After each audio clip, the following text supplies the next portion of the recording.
Good evening, ladies and gentlemen, and welcome to Primetime Newscast in the English language on Canal the International. I'm called Maureen. This is exactly at 6:15 at Top Stories.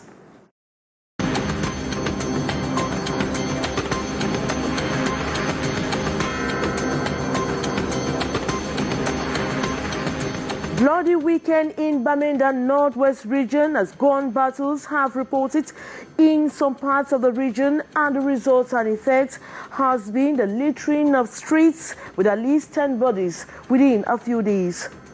And the population of Gomzwa neighborhood in the Douala 1 subdivision have decried rising insecurity as one of them was killed over the weekend and another badly injured by delinquent youths of the quarter. And the World Bank has pumped in the sum of over 15.9 billion francs CFA to help Cameroon acquire enough doses of COVID-19 vaccine. And pressure mounts in African Cameroon as nominees for Canal, the biggest cultural festival in Cameroon, will be made known tomorrow, Tuesday. Those were major stories. Details right ahead.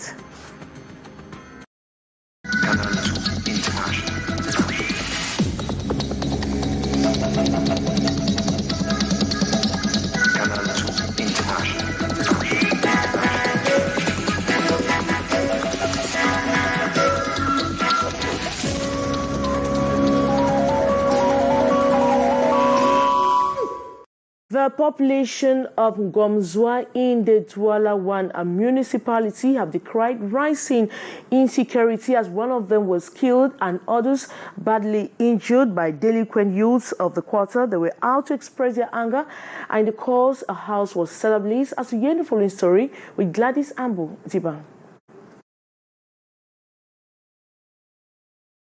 Cars damaged, several others overturned, and a house set ablaze. This is the aftermath of a protest by inhabitants of Ngongswa, Kamyabasi in Douala after one of theirs was stabbed to death by a gang of vandals in the neighborhood on the night of September 11, 2021. The victim, whose name we only got as Ali, who hails from the Noon Division, attempted to rescue one of his customers who was stabbed. When the young vandals pierced him twice, he was rushed to hospital, but he bled to death. Je me suis rendu sur le lieu. I arrived at the scene when he was rushed to hospital. Eyewitnesses told me he was stabbed in his attempt to rescue his customer. The man he went to rescue is in hospital. He was saved.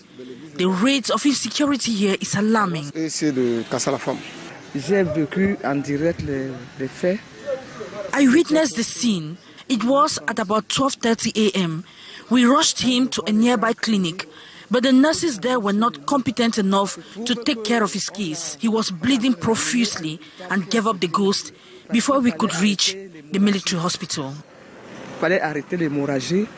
Youths of the neighborhood, in anger, stormed the victims of license as soon as they learned of the incident and laid hands on two of the culprits who revealed the names of their accomplices. They immediately went to the family residence of one of them, of Nigerian nationality, met his father, who acknowledged having seen his son with a dagger. The frenzied crowd set the house ablaze and almost harmed the old man, but for the intervention of forces of law and order. They proceeded to destroying cars, forcing them out of the streets. The population has decried rising insecurity in the neighborhood, blaming the vehicle owners for promoting the situation.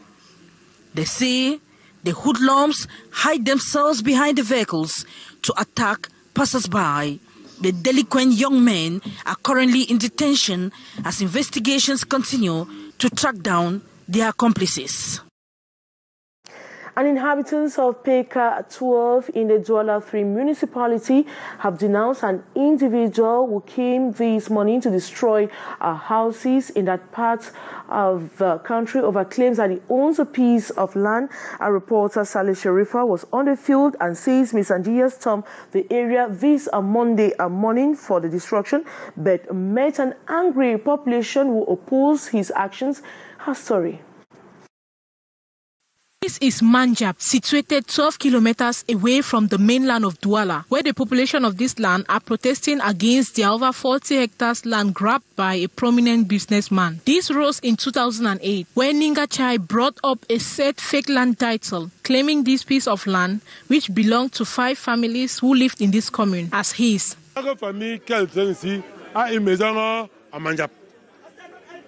Parce que c'est l'État qui a fait partie, le temps la guerre de 1946, on a fait enlever ici pour envoyer en route.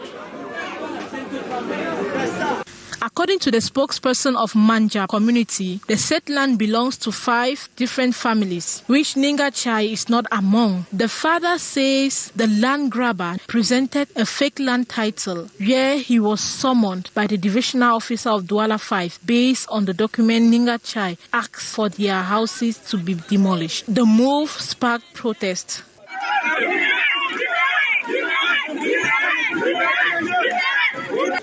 As things stand, the population is waiting for the government to intervene. After over 5 years of what they have described as sheer exploitation, workers of a Chinese wood company in Sangmilima in the south region of Cameroon have gone on rampage to block the entrance of the company, demanding a redress of the situation. As we hear in the following story with Regina Leketandak. From abusive dismissal to lack of work contracts, non-affiliation to social insurance, and the absence of risk allowances, the grievances of these workers of the Chinese wood processing company Jinshanxiang, situated 6 kilometers from Sangmalima, are many. The company gave work attires to some workers working during the day, but when we went to ask for our own work attire and security boots, they told us they do not know us. It's been 5 years since this Chinese wood processing firm first started operation in this locality, promising jobs to the people. Promises the company has failed to live up to today. The protesting workers grounded operations by laying down their tools and blocking the main entrance of the company. To appease them thus, the Divisional Officer for Labor and Social Security held a meeting with the striking workers. We have taken note of their grievances. We have also asked them to designate their representative who will sit with us for a 3-party dialogue to see how to resolve these problems. We hope peace can soon return back to this company. With the absence of the employer at this meeting, the workers doubt if the meeting will produce the right outcome. Negotiations have started, but we are a bit skeptical because the main person, who is the employer, is not part of the meeting. We just only hope the promises made by the delegate will be respected. The management is said to have pleaded with the workers to give them a period of 45 days to resolve the issues.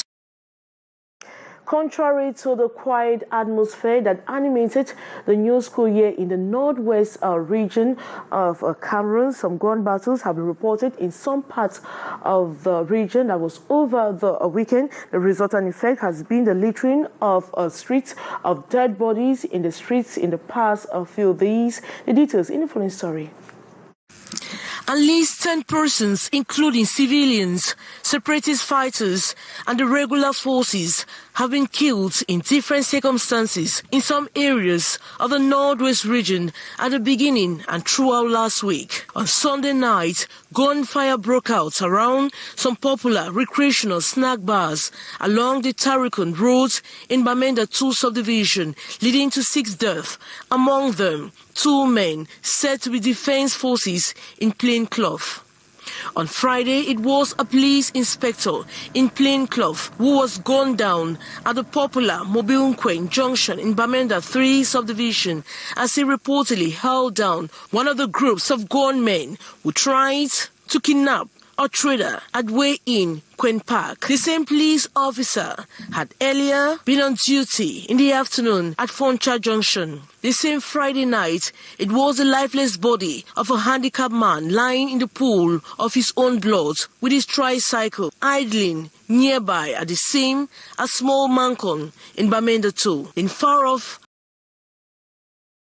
though communities have been shattered by the current socio-political crisis rocking the northwest and southwest regions of Cameroon, civil society organizations say they need these communities to battle silent killer diseases that are not transmissible. They met in a press conference in Bamenda over the weekend. They met the press in Bamenda over the weekend. The details in the following story.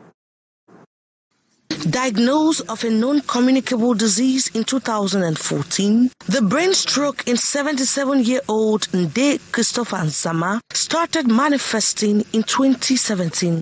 To manage his situation, he eats as natural as possible. Take like the bitter leaf which is around us. It's very, very medicinal. When I move around, and I see bitter leaf, which is very fresh, looking clean, fine, I just harvest a cut from the leaf and just put my mouth and chew and eat, swallow. But how often do we do that? He is part of the 35% of persons with one or more silent but slow killer non-communicable diseases. They know no gender, they know no race. They can attack anyone at any age, group, any sex, and any class, whether you're rich or poor. It is for everybody. So for that reason, rather calls everyone today to stand against this by preventing it. On the occasion to round up week-long activities on this year's Non-Communicable Disease Day, some civil society organizations over the weekend in Bamenda created awareness through media interactions, free health screening, and sporting activities under the theme Engaging Communities, People, Participation, Progress. So to prevent NCDs is to reduce your exposure to any of these risk factors, which means reducing alcohol misuse, stopping tobacco use, engaging in eating healthy and quality foods, and also ensuring that we are physically active. Representatives of concerned regional delegations like Public Health and Social Affairs also edified the public on the dangers of the quiet pathologies just before an exciting football encounter between amputees and elderly persons. And journalists and members of the Cameroon Association of English-Speaking Journalists have been called upon to go for investigations and to report facts about the history of Cameroon. They met over the weekend in Boya in the southwest region of Cameroon to upgrade knowledge on Cameroon's pre-colonial history for better reporting of the armed conflicts in the northwest and southwest regions of Cameroon. Ines Ondwambala tells us more. The pandemic met an ongoing armed conflict in the southwest and northwest regions of Cameroon. In the security crisis which has been rocking the English part of Cameroon for close to 5 years now, the target group are journalists living and working in the two regions. And so, covering the COVID-19 pandemic and the armed conflict remains a major concern for journalists who don't find it easy exercising their duty. It is against this backdrop that the Cameroon Association of English-Speaking Journalists, Camasech, and the Prime Minister's Office has organized a one-day workshop in Boya. Because as journalists, ours is to report the facts. There are a lot of deliberate lies about our common history. And so these lies sometimes find a soft landing with journalists who do not know what the real facts are. So we wanted to provide those facts and to trigger the minds of journalists to go for further reading, further investigations. The over 40 participants drawn from southwest, northwest, littoral and central regions were drilled on understanding Cameroon history for better reporting of the conflicts in the northwest and southwest regions, understanding the political context from the pre-colonial to present days amid the crisis in the English part of Cameroon. Without knowing the history and telling the history the way it was, there's the tendency of misinterpreting and aggravating the situation. because as I've had the occasion to point out, some of those who have taken up arms are taking up arms, believing that what they are doing is correct. I've heard several people saying that Southern Cameroon had independence before October 1961, and they are saying that we are fighting for the restoration of our independence. No, you cannot say you want something to be restored, and when you did not have it. Southern Cameroon had independence upon it joining the Republic of Cameroon midnight 30th September 1961. So it is important to know the history. Prof, there seems... I think that it's important to know that facts are facts, especially historical facts. Other key issues discussed during this grouping include staying safe on hostile environment and how to cope with trauma while reporting COVID-19 and conflict. And we now talk culture. Pressure is mounting in Africa and Cameroon as the nominees for Canal, the largest or biggest cultural award festival in Cameroon, will be made known tomorrow. Organized by the #1 TV channel, Canal, the International, the 13th edition of the most prestigious award shown in Cameroon and Africa at large, Canal unfolds tomorrow, Tuesday, in a special program that kicks off at 8 p.m. local time. Canal Awards honors the best musical movie and dedicates special prizes to talented entertainers in the country and Africa at large. We'll certainly come back to that in our subsequent editions of the news.